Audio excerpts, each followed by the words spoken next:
Today in this class we are going to study about comprehensions. Okay?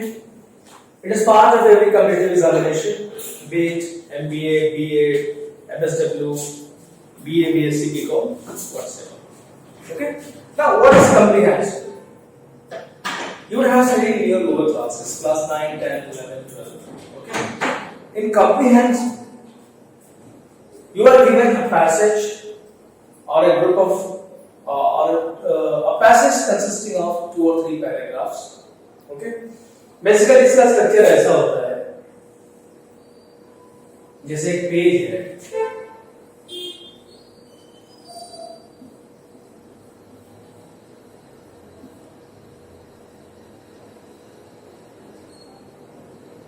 ये आपका comprehension.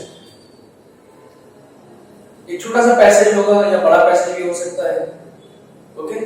अब इसमें क्या होता है कि एक कोई आर्टिकल किसी चीज के बारे में, कोई डिस्क्रिप्टिव मैसेज या कोई भी एक इंसिडेंट के बारे में एक डिस्क्रिप्शन होता है। अब ये हो गया, इसके बाद इस पे बेस्ड कुछ क्वेश्चंस होते हैं। Now based on your understanding, based on your logic, based on your wisdom, you have been asked 5 questions, 4 or 5 questions. Okay? And the answers of these questions lie in the passage itself. ठीक है? अब ये passage हो गया, passage में 2 और 3 paragraph हो सकते हैं और इस पैसेज के बाद 4 या 5 क्वेश्चंस होते हैं जिनका आंसर इस पैसेज में ही होता है। ठीक है ना? अब ये है क्या चीज? Most of the students they skip this question क्योंकि ये लास्ट में करते हैं। आपको पैसेज रीड करना होता है और आपके पास टाइम नहीं होता लास्ट में। 2 घंटे का पेपर है, पहले आप जीएस करेंगे या फिर इंग्लिश करेंगे या फिर रीजनिंग करेंगे या फिर मैथ्स करेंगे। ठीक है ना? तो इंग्लिश वाला जो पोर्शन है ये क्वेश्चन या तो सबसे पहले होगा या फिर सबसे लास्ट में। सबसे पहले होने का मतलब ये होगा कि कोई भी कैंडिडेट ये इसको रीड करना पसंद नहीं करता है। सबसे पहले वो चाहता है कि कुछ क्वेश्चन अटेम्प्ट कर ले ताकि कॉन्फिडेंस बिल्ड हो। ठीक है ना? लेकिन अब यहां पर सबसे इंपॉर्टेंट बात ये है कि ये जो पैसेज है ये स्कोरिंग होता है। इसमें कोई ग्रामर नहीं है, कोई टेक्निकलिटीज नहीं है, लेकिन कुछ ट्रिक्स जरूर है। कुछ टिप्स या ट्रिक्स की हेल्प से हम 5 आउट ऑफ 5 क्वेश्चन गेन कर सकते हैं। कैसे कर सकते हैं? ओके, अभी मैं बताने जा रहा हूं कैसे आपको अप्लाई करना है। तो ये आपका पैसेज हो गया और इसके बेस पे 5 क्वेश्चंस हो। ठीक है ना? अब इन 5 क्वेश्चंस में एक एंटोनिम हो सकता है, एक सिनोनिम हो सकता है और बाकी 1 2 3 ये डायरेक्ट आंसर हो सकते हैं, क्वेश्चन आंसर हो सकते हैं जिनका आंसर आपको फाइंड करना है इन पैसेज। ठीक है? तो सबसे पहले बात करते हैं पॉइंट्स टू बी रिमेंबर।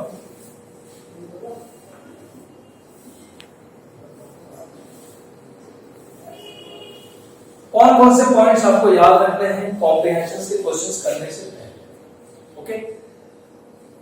यहां पे हम एक रिवर्स थियरी अपनाने जा रहे हैं और believe me within 5 minutes we will be able to solve all the 5 questions. Okay? Without going through the passage again and again. इस पैसेज को आपको पढ़ने की जरूरत नहीं है। कभी भी आपको कॉम्प्रिहेंशन मिले, पैसेज मिले, आपको इसको पहले पढ़ने की जरूरत नहीं है। No need to go through the passage first. Okay? अब इसमें सबसे पहले करना क्या है? सबसे पहले आपको करना क्या है?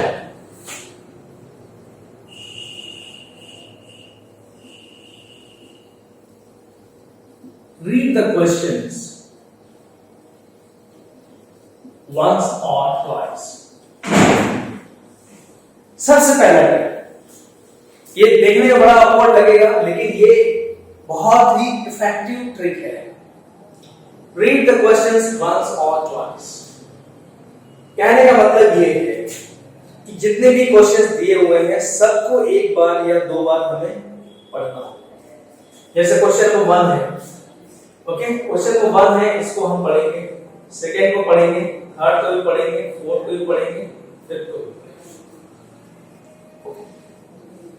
और एक बात और बता दूं, कोई भी पैसेज, कोई भी पैराग्राफ, कोई भी आर्टिकल एक पर्टिकुलर थीम पे बेस्ड होता है। कई सारे आइडियाज, कई सारे थीम्स एक पैसेज में नहीं हो सकते।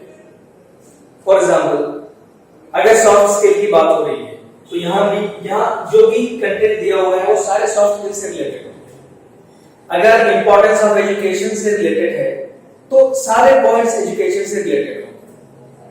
अगर पॉवर्टी पे बेस्ड पैसेज है तो उसमें सारे एस्पेक्ट पॉवर्टी से होंगे। पॉवर्टी क्या है, पॉवर्टी लाइन क्या है, कितने टाइप की पॉवर्टी है, इंडिया में पुअर पीपल कितने हैं, पॉवर्टी को खत्म करने के लिए, एराडिकेट करने के लिए क्या क्या स्टेप्स लिए जा रहे हैं, okay, and how much that improved effective, कितने हेल्पफुल हुए हैं वो।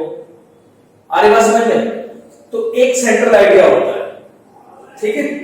दूसरा ट्रिक ये है,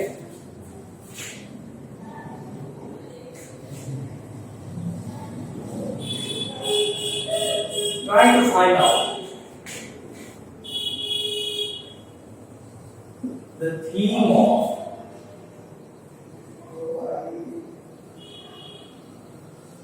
the passage. It is very easy. You can do it. और थीम आपको कैसे पता करना है? थीम आपको पैसेज पढ़ के पता नहीं करना है। जब आप क्वेश्चन पढ़ेंगे तो क्वेश्चन पढ़ने के बाद आपके दिमाग में एक थीम आएगा, ये पैसेज किसके बारे में हो सकता है, ठीक है। जैसे अभी मैं एक छोटा सा डेमोन्स्ट्रेशन दे रहा हूं। एक पैसेज दिया हुआ है, ठीक है ना, हमें नहीं पता पैसेज का टॉपिक क्या है और पैसेज का कंटेंट क्या है। Without going to the passage, first we go to the questions. अब हम क्वेश्चंस को पढ़ते हैं। इमेजिन करिए कि पहला क्वेश्चन ये है कि first war of independence was fought in. अब ऑप्शन दिए हुए हैं 4, ईयर्स के नाम दिए हुए हैं 4। अब एक बात और है, आपके कॉम्पिटिटिव एग्जाम्स में ये ऑब्जेक्टिव टाइप होंगे। बहुत सारे एग्जाम ऐसे होते हैं जहां पे सिर्फ क्वेश्चन दिए होते हैं और आपको ऐसा लिखना होता है सब्जेक्टिव टाइप 2 और 3 लाइंस में। बट यहाँ पे एक अच्छी बात यह है कि आपके एग्जाम्स में, आपके इंट्रेंस एग्जाम्स में यहाँ पे ऑप्शन दिए होंगे ए बी सी डी। अभी और क्या आसान है, इमेजिन करिए कि पहला क्वेश्चन ये है कि the first war of independence was fought in. अब यहाँ पे ऑप्शन दिए हुए हैं 4, ईयर्स के नाम दिए हुए हैं, ओके। नाउ दूसरा क्वेश्चन ये दिया हुआ है, Who founded आर्य समाज?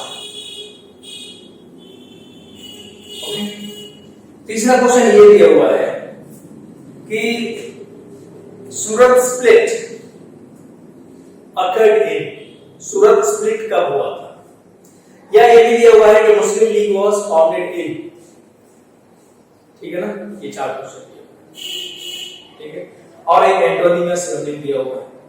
तो अब आप जब क्वेश्चन देखेंगे तो क्वेश्चन आप देख रहे हैं कि ये सारे क्वेश्चन हिस्ट्री से रिलेटेड हैं और हिस्ट्री में भी मॉडर्न हिस्ट्री से रिलेटेड है। War of independence, Surat split, Muslim league, okay. एक क्वेश्चन इसमें ऐसा है जो सोशल रिफॉर्म से रिलेटेड है, ओके, आर्य समाज, ठीक है ना। तो अब यहां पर इन 4 क्वेश्चन या 5 क्वेश्चंस को पढ़ने के बाद से देखिए, एंटोनिम सिनोनिम से आप नहीं पता लगा सकते कि ये थीम क्या है। कोई सा भी वर्ड है किसी भी पैसेज में, किसी भी पैराग्राफ में यूज हो सकता है। लेकिन जब आप क्वेश्चंस को पढ़ेंगे, जो स्टैंडर्ड क्वेश्चंस यहां दिए हुए हैं उनको आप पढ़ेंगे तो ये बहुत क्लियर हो जाएगा, it will be crystal clear to you कि अब इसका थीम क्या हो सकता है। वॉर ऑफ इंडिपेंडेंस और फ्रीडम स्ट्रगल, ठीक है ना, फ्रीडम स्ट्रगल भी हो सकता है ना। तो ये आप थीम पता करेंगे। पहला पॉइंट क्या है, रीड द क्वेश्चंस वंस और twice, try to find out the theme of the passage. Remember, अभी भी आपने पैसेज पढ़ना शुरू नहीं किया है और ना ही शुरू करना है। तो कुछ ट्रिक्स है, 4-5 पॉइंट है, इनको हमेशा याद रखना है। आप कॉम्प्रिहेंशन का कोई भी क्वेश्चन आप बन करके अटेम्प्ट कर सकते हैं and you can score maximum marks. Basically ये 5 मार्क्स का होता है। 5 में 4 मार्क्स स्कोर करना बहुत इजी है। हो सकता है किसी एक वर्ड का मीनिंग आपको ना आता हो या उसका एंटोनिम सिनोनिम आपको ना आता हो, तो आप उसको स्किप कर सकते हैं। लेकिन अगर थोड़ा सा जोर दें, अगर टाइम आपके पास हो एग्जाम में, तो you can do that question also. ठीक है ना? अब थर्ड पॉइंट पे आ रहे हैं।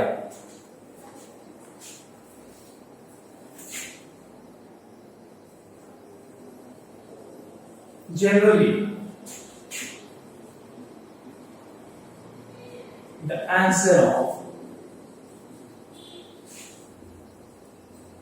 the first question is or lies in the first paragraph.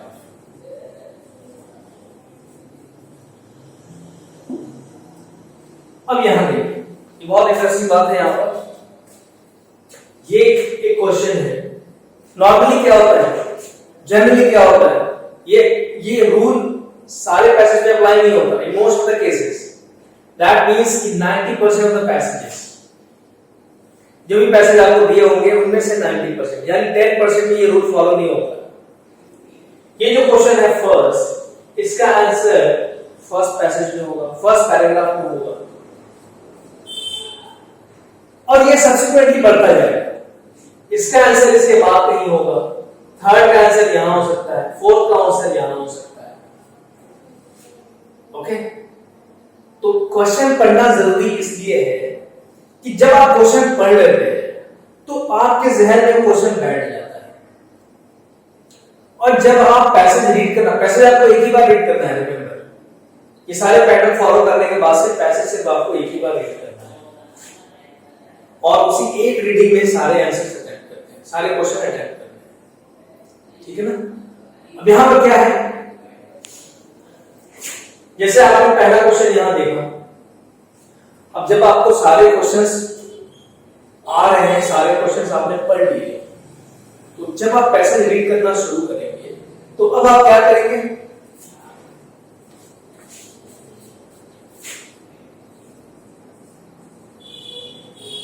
Underline the important points or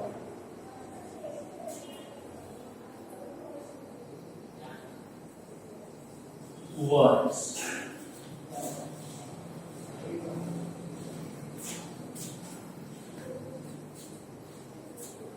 ठीक है ना? ये 3 पॉइंट्स याद रखने के बाद अब आप चौथे पॉइंट पे आएंगे। चौथे पॉइंट में आपको क्या करना है कि आपने पैसेज रीड करना शुरू कर दिया। जब आपने पैसेज रीड करना शुरू किया तो ऑटोमेटिकली आपको आंसर्स मिलते चले जाएंगे 100%, क्योंकि क्वेश्चंस के आंसर पैसेज में ही छुपे हुए हैं। अब जरूरी नहीं है कि ये सीक्वेंस में मिले, जरूरी नहीं है कि सीक्वेंस में आपको आंसर मिले, लेकिन जब आपने क्वेश्चन पढ़ा हुआ है, जब क्वेश्चन आपने जब पढ़ा तो उसके जो वर्ड्स हैं वो आपके जहन में बैठे हुए हैं।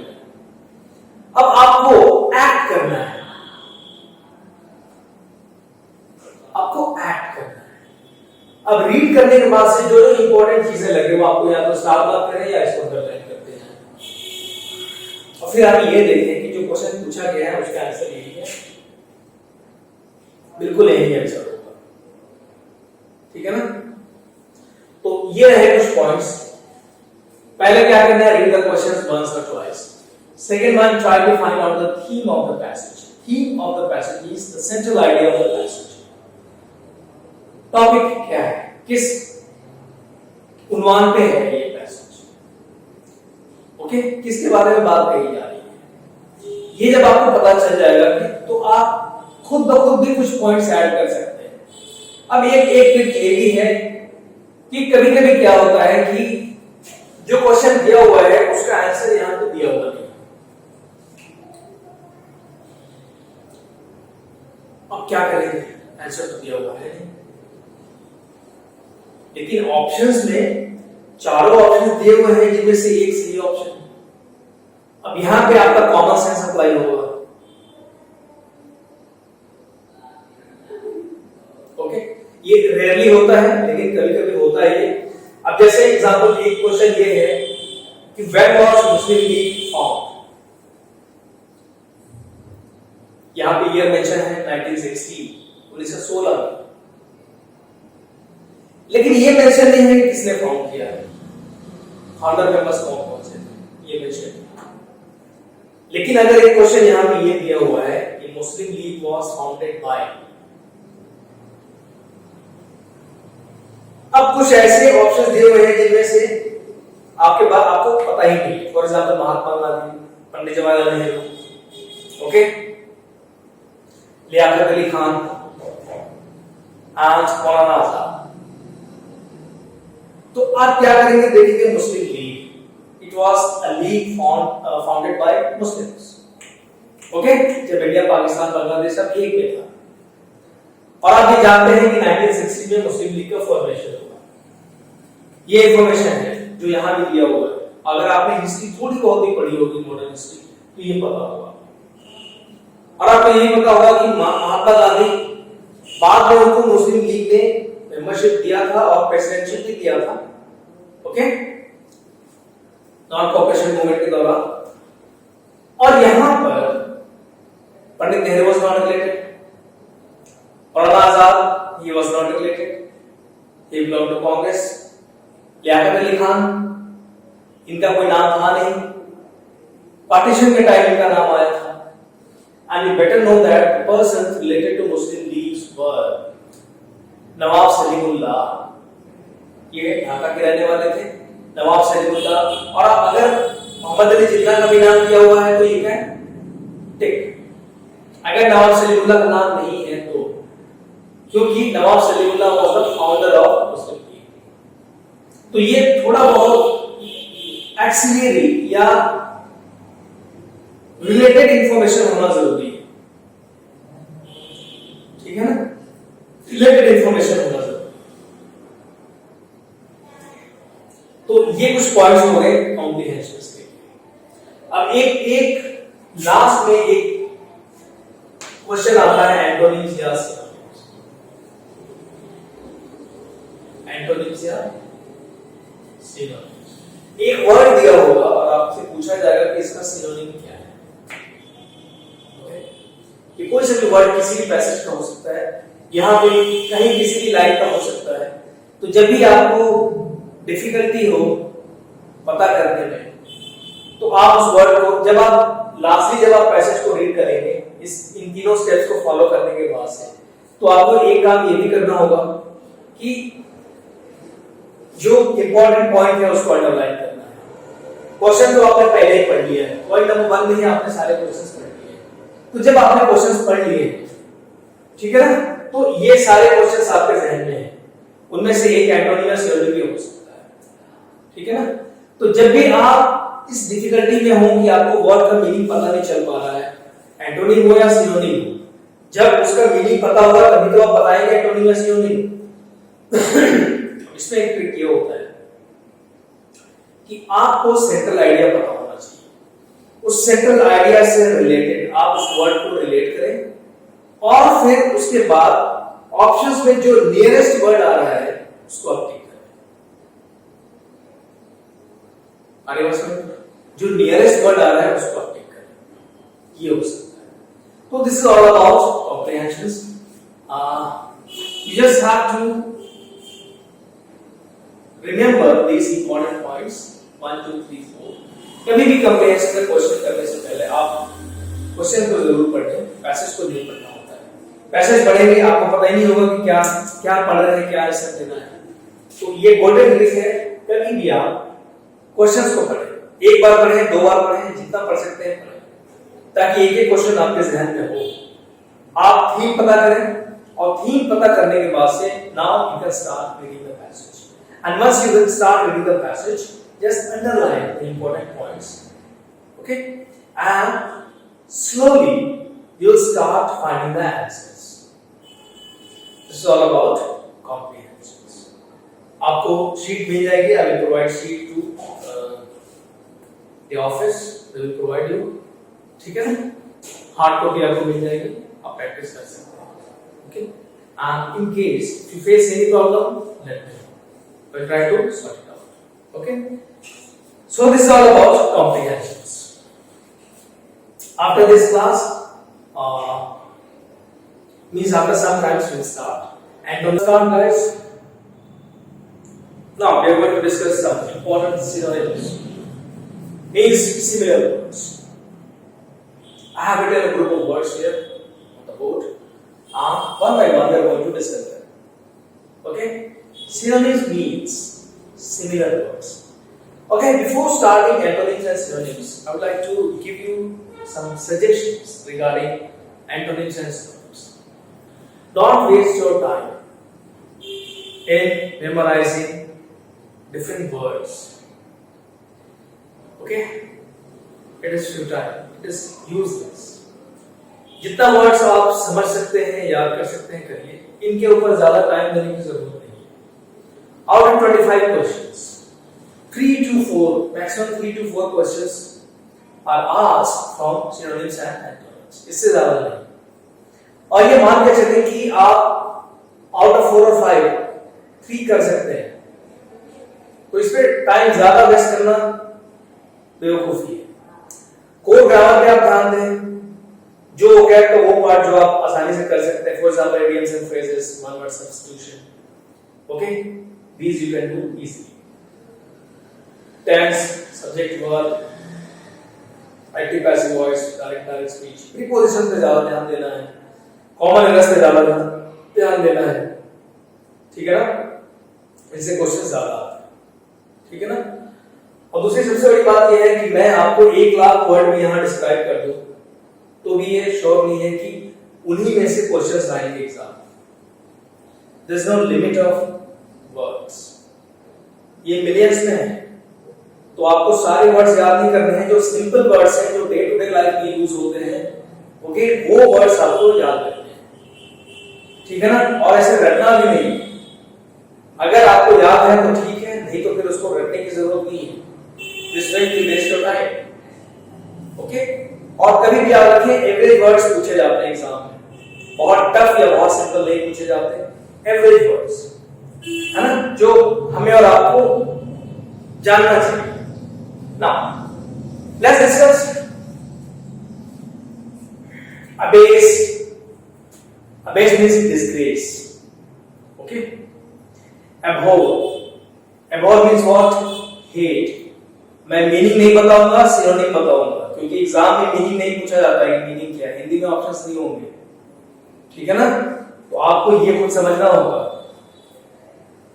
इंग्लिश में है वर्ड, उसका मीनिंग भी इंग्लिश में होगा, उसका एंटोनिम यानी अपोजिट भी इंग्लिश में ही होगा. और जो हिंदी मीडियम के स्टूडेंट्स हैं, प्लीज तो थोड़ा सा अपग्रेड करें अपने आप को. ठीक है ना? Abyss means disgrace. Abhor, A-B-H-O-R, abhor. Abhor means hate. To hate someone. Detest. Okay? उसको हम बोलते हैं abhor.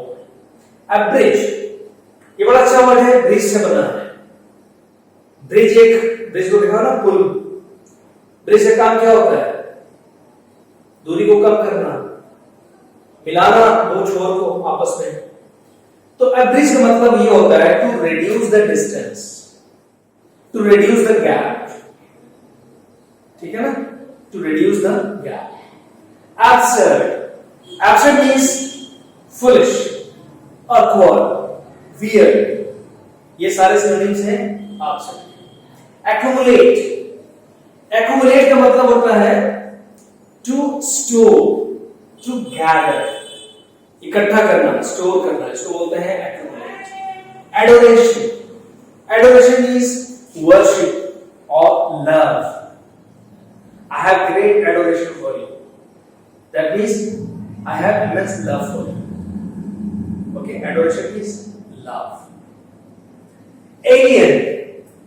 Alien means strange, unknown. Amicable. Amicable means friendly. Okay, amicable settlement of the deal. Friendly settlement. Bliss. Bliss का मतलब होता है joy, happiness, excitement. Catastrophe means disaster. Catastrophe means disaster. Concise, CONCISE, concise means brief, short. आप देखते हैं ना concise dictionary मतलब brief, छोटे से dictionary. Cordial means heartfelt. Okay, politely, humbly. Crafty, बड़ा अच्छा वर्ड है crafty. Crafty means cunning, clever. ठीक है ना? दो वर्ड होता है, एक होशियार और एक चालाक. Clever and wise. दोनों में थोड़ा सा फर्क है. दोनों देखने में एक ही जैसे लगते हैं, but there is slight difference between clever and wise. अब जैसे लोमड़ी के लिए हम wise यूज नहीं कर सकते. लोमड़ी के लिए हम clever यूज करेंगे. कौवे के लिए हम wise यूज नहीं करेंगे, clever यूज करेंगे. ठीक है ना? ऐसा क्यों?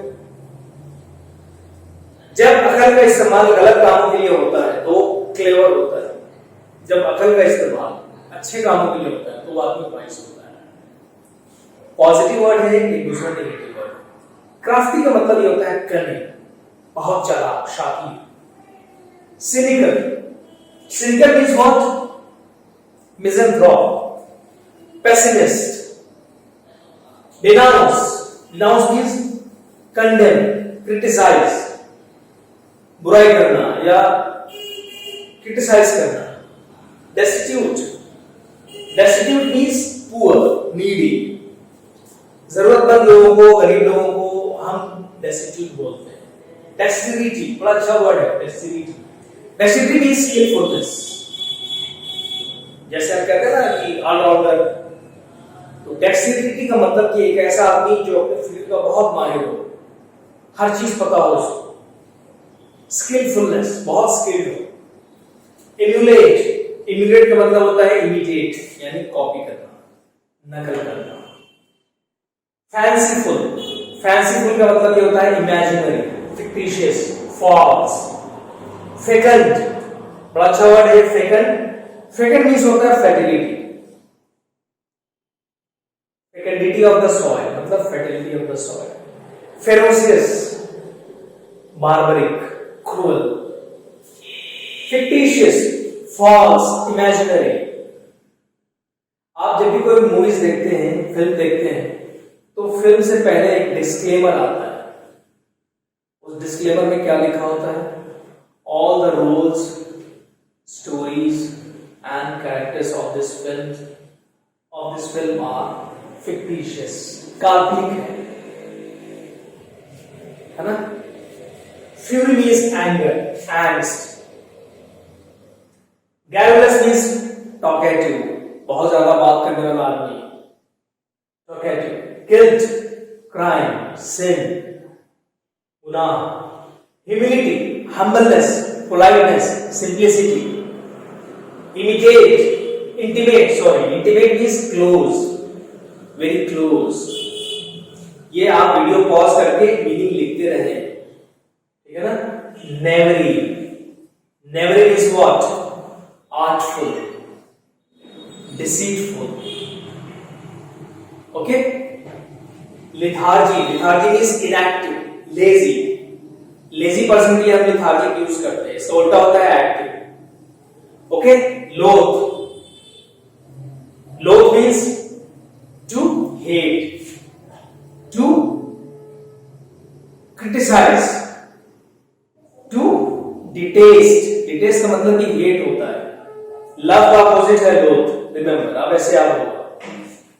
melancholy, sad, gloomy, depressed. miserly, again sad. distress, hopelessness. notorious, infamous. Famous का अपोजिट है नोटोरियस. जैसे क्रिमिनल्स के लिए यूज होता है, क्रिमिनल्स के लिए हम फेमस यूज नहीं कर सकते, नोटोरियस यूज करते हैं. Obscene, OBSCEN. ऑब्सीन का मतलब क्या होता है? ऑब्सीन का मतलब ये होता है